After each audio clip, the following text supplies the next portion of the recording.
ایران نے پاکستان کو عالمی عدالت جانے کا حتمی نوٹس دے دیا ہے، اور ایران نے پاکستان کو یہ بتایا ہے کہ جناب یہ آخری نوٹس جاری کر دیا گیا ہے، اور اگر جو ایران گیس پائپ لائن کا معاہدہ ہوا ہے، Pakistan Iran gas pipeline, انہوں نے کہا کہ گیس کے حصول کے لیے 180 دن کی توسیع شدہ ڈیڈ لائن کے دوران اپنی زمین پر آئی پی گیس پروجیکٹ کے تحت پائپ لائن کی تعمیر نہ کرنے پر پاکستان کے خلاف اگلے ماہ ستمبر 2024 میں فرانسیسی قانون کے تحت پیرس کی ثالثی عدالت سے رجوع کیا جائے گا۔ یہ ایران نے حتمی طور پر بتا دیا ہے، اور انہوں نے کہا ہے کہ منصوبے کو 2014 سے 10 سال کی تاخیر کا سامنا ہے، اور فرانسیسی عدالت میں جانے کا اس لیے ایران نے فیصلہ کیا ہے کہ فرانسیسی ثالثی عدالت امریکی پابندیوں کو تسلیم نہیں کرتی۔ تو پاکستان کے inter state gas systems ISGS اور نیشنل ایرانی گیس کمپنی INGC نے ستمبر 2019 میں نظر ثانی شدہ معاہدے پر دستخط کیے تھے، اور نظر ثانی شدہ معاہدے کے تحت بھی اگر پائپ لائن کی تعمیر میں تاخیر ہوئی تو ایران کسی بین الاقوامی عدالت سے رجوع نہیں کرے گا، تاہم پاکستان 2024 تک اپنی پائپ لائن بچھائے گا، جس کے بعد سے ایران اسے روزانہ 750 ملین کیوبک فٹ گیس حاصل ہوگی۔ تو جناب یہ معاہدہ ہے جو پہ عمل نہیں ہو گیا، اور 2024 آ گیا اور ایران جا رہا ہے عالمی ثالثی عدالت میں۔ تو یہ انتہائی بری خبر ہے پاکستان کے حکمرانوں کے لیے، اور اس کا نقصان کس کو ہونا ہے؟ پاکستان کو اور پاکستان کے عوام کو۔ حکمرانوں کا کچھ نہیں جائے گا، کیونکہ حکمرانوں نے دولت پہلے بھی بنائی ہے اور اب بھی بنا رہے ہیں۔ یہ کرپٹ ٹولہ پہلے بھی دولت بنا چکا، اور اب بھی یہ دولت ہی بنا رہا ہے، اور اس نے کوئی خدمت نہیں کی پاکستان کی۔ بوانگ دوہل کہہ رہا ہوں کہ کوئی خدمت نہیں کی پاکستان کی، بلکہ پاکستان کی چولیں ہلا کر رکھ دی ہیں۔ IMF کے 7 ارب ڈالر قرضے کی حتمی منظوری میں بھی تاخیر ہوئی ہے، اس میں بھی اس کے منفی اثرات بھی آنا شروع ہو گئے ہیں، اور جو پاکستان کو ملنے والی بیرونی مالی معاونت ہے وہ بھی سست روی کا شکار ہے، اور جولائی میں صرف 43 کروڑ 63 لاکھ ڈالر کی بیرونی مالی معاونت ملی۔ اس وقت پاکستان کی معیشت جو ہے وہ چل رہی ہے امداد پہ، اور پاکستان کے پلے کچھ نہیں ہے، اس حکومت نے کچھ نہیں دیا، اور رواں مالی سال 19 ارب 21 کروڑ ڈالر کا ہدف تھا۔ سنتے جائیے ذرا کہ 19 ارب 21 کروڑ ڈالر کا ہدف تھا، اور ملا کتنا؟ 2.2%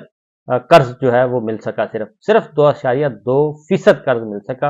اور گزشتہ مالی سال اسی مدت میں 2 ارب 89 کروڑ ڈالر کا بیرونی قرض ملا تھا، اور جولائی میں نیا پاکستان سرٹیفکیٹ کے ذریعے 12 کروڑ 77 لاکھ ڈالر وصول ہوئے۔ ذرا فگر جو ہے وہ سنتے جائیے گا کہ پاکستان کس طریقے سے سسک کر آگے بڑھ رہا ہے، اور پھر کہتے ہیں کہ جناب ہم نے تو بہت کچھ کر دیا، SIFC بھی آ گئی، بیرونی سرمایہ کاری بھی آ گئی، پتہ نہیں کتنا صبح سے لے کے شام تک اتنا جھوٹ بولا جاتا ہے کہ آپ تصور نہیں کر سکتے۔ صبح سے لے کے شام تک جھوٹی خبریں بنا کے بھیجی جاتی ہیں کہ ان کو چلائیں، اور اس وقت جناب ہے کہ 12 کروڑ 77 لاکھ ڈالر موصول ہوئے۔ عالمی مالیاتی اداروں نے پاکستان کو 20 کروڑ 10 لاکھ ڈالر قرض فراہم کیا، اور گزشتہ ماہ مختلف ممالک نے 10 کروڑ 76 لاکھ ڈالر فراہم کیے۔ یہ اقتصادی امور ڈویژن کی جو ہے وزارت اقتصادی امور، اس کی یہ رپورٹ ہے، میری اور آپ کی نہیں ہے، اپوزیشن کی نہیں ہے، یہ حکومت کی اپنی دستاویزات بول رہی ہیں کہ پاکستان کے ساتھ کیا ہو رہا ہے۔ چین نے پاکستان کو 9 کروڑ 67 لاکھ 60 ہزار ڈالر فراہم کیا، اور ADB ایشین ڈیولپمنٹ بینک نے 5 کروڑ 40 لاکھ ڈالر سے زائد قرض فراہم کیا۔ انٹرنیشنل بینک فار ریکنسٹرکشن نے 2 کروڑ ڈالر سے زائد فراہم کی۔ جرمنی نے 35 لاکھ ڈالر دیے، سعودی عرب نے 26 لاکھ 90 ہزار قرض دیا، اور پاکستان کو اس دوران 1 کروڑ ڈالر سے زائد کی گرانٹ بھی حاصل ہوئی، اور امریکہ نے سب سے زیادہ 44 لاکھ 42 ہزار ڈالر کی گرانٹ فراہم کی۔ پاکستان کو مختلف منصوبوں کے لیے 42 کروڑ 59 لاکھ ڈالر قرض فراہم کیا گیا۔ یہ ہے ہماری اوقات، اور یہ ہے ہماری معیشت۔ جو جتنے بڑے جو بیٹھے ہیں،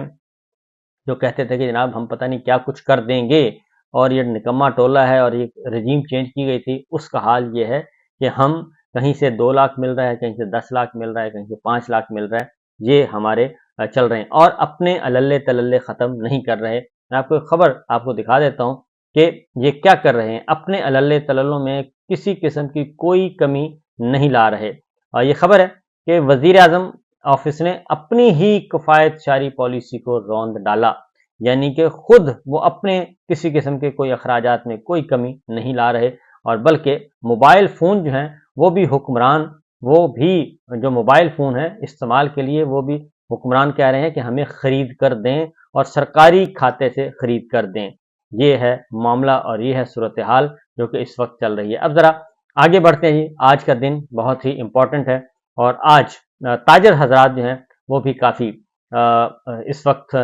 بہت تنگ آئے ہوئے ہیں، تاجر بھی، کاروباری بھی، کارخانہ دار بھی۔ تو آج پورے ملک میں شٹر ڈاؤن ہڑتال کی کال ہے اور آج مکمل طور پہ شٹر ڈاؤن ہے، مکمل طور پہ شٹر ڈاؤن ہے، اور یہ صرف ایک شہر کا نہیں بلکہ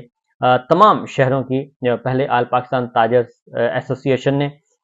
یہ اعلان کیا تھا اور اس کی تائید کی جا رہی ہے، سب کے سبب تمام طبقوں نے، تمام تاجر طبقوں نے اس کی حمایت کر دی ہے، خواہ وہ پنجاب ہے، خیبر پختونخوا ہے، بلوچستان ہے اور سندھ ہے، اور سب نے حمایت کر دی ہے۔ پلس پاکستان تحریک انصاف عمران خان صاحب نے بھی اس شٹر ڈاؤن کی حمایت کا اعلان کیا ہے کہ پاکستان تحریک انصاف بھی اس میں بھرپور شرکت کرے اور اس پر عمل کرے، اس شٹر ڈاؤن پہ۔ اور اس کے بعد پھر تندور یعنی کہ روٹی بناتے والے تندور ہیں، روٹی والے نان بائی ایسوسی ایشن ہے، انہوں نے بھی کر دی ہے، اور آل ٹریڈرز جو ہے ایسوسی ایشن ہے انہوں نے کر دیا ہے، امپورٹرز نے کر دی ہے، ایکسپورٹرز نے کر دیا، سب نے اس کو سپورٹ کر دیا ہے۔ اور تمام شہروں سے بلا تفریق، راولپنڈی میں، اسلام آباد میں، لاہور، گوجرانوالا،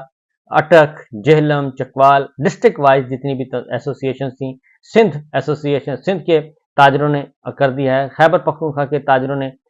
اس ہڑتال کو سپورٹ کر دیا ہے جی، حمایت کا اعلان کر دیا ہے۔ اور اس کی وجہ وہ صرف اور صرف ایک ہی وجہ ہے اور کوئی وجہ نہیں ہے کہ پاکستان میں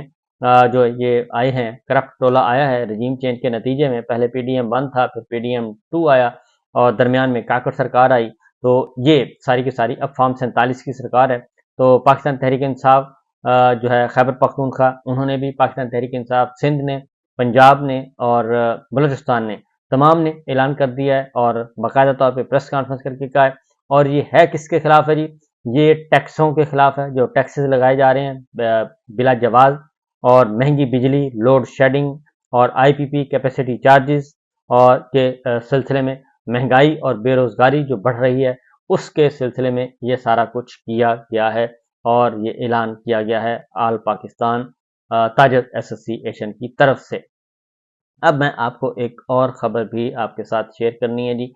دوسری جانب چونکہ یوٹیلیٹی سٹورز کارپوریشن کو بند کیا جا رہا ہے، ملک بھر میں یوٹیلیٹی سٹورز ہیں جہاں پہ سستا آئٹم، سستے کچن آئٹم، کھانے پینے کی چیزیں اور فوڈ آئٹم جو ہیں وہ سستے مل جاتے تھے، اور اس کو بند کیا جا رہا ہے کیونکہ غریب آدمی کو وہاں سے فائدہ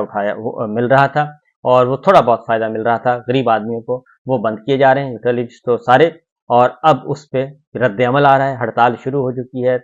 دکاندار بھی کر رہے ہیں، جو یوٹیلیٹی سٹورز میں ملازمین ہیں وہ کر رہے ہیں سٹرائک۔ ابھی پبلک اس میں شامل نہیں ہوئی کیونکہ نقصان پبلک کا بھی ہے، اور اس لیے تو صورتحال یہ ہے کہ حکومت نے جو یوٹیلیٹی کے سٹورز بند کرنے کا فیصلہ کیا ہے، پاکستان پیپلز پارٹی اس سے الگ ہو گئی ہے اور سٹیٹمنٹس دیے ہیں، بیانات دیے ہیں۔ اب دیکھنا ہے کہ وہ بیانات کی حد تک الگ ہے یا ادروائز بھی الگ ہے۔ اگر وہ کسی بھی فیصلے کو، نون لیگ کے کسی بھی فیصلے کو، حکومت کے کسی بھی فیصلے کو اگر وہ اون نہیں کر رہی اور یوٹیلیٹی سٹورز بند کرنے کے فیصلے کو اس نے ظالمانہ قرار دیا ہے، اور پاکستان پیپلز پارٹی کی طرف سے یہ سٹیٹمنٹ آیا ہے شازیہ مری کی طرف سے کہ ایسے فیصلے سے پہلے غور و فکر، عوامی مشکلات کو سمجھنے کی ضرورت ہے، اور یہ فیصلہ ظالمانہ ہے اور افسوسناک ہے۔ لوگوں کو سستی اشیاء خوردنوش فراہم کرنے کے لیے ریلیف کا کوئی اور ادارہ نہیں ہے۔ یہ ساری باتیں اپنی جگہ درست ہیں، لیکن سوال یہ پیدا ہوتا ہے کہ پھر پاکستان پیپلز پارٹی